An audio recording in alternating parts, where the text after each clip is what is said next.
எப்பவுமே வித்தியாசமான கதையை தேர்வு செஞ்சு நடிச்சு வர கவின் இப்ப நடிச்சிருக்கிற படம் தான் மாஸ்க்கு.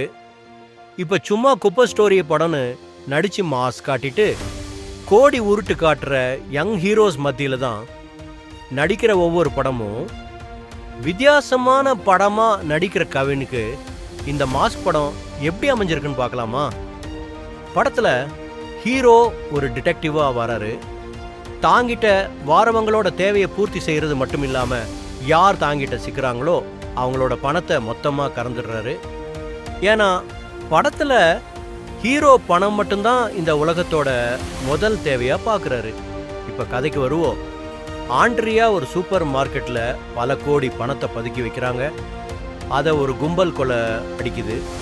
இதை யார் பண்ணாங்கன்னு கண்டுபிடிக்கிற பொறுப்பு கவினுக்கு வருது. இதை அவர் கண்டுபிடிச்சரா இல்லையா? இதா படத்தோட ஒன்லைன் ஸ்டோரி. எனக்கு இந்த படம் பிடிச்சது.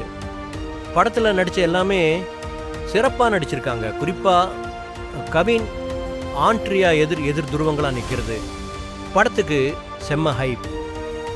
பின்னணி இசை இன்னும் கொஞ்சம் நல்லா பண்ணியிருக்கலாம். கொஞ்சம் குழப்பமான திரைக்கதை மட்டும்தான் படத்தோட மைனஸ். மற்றபடி செம்ம படம்.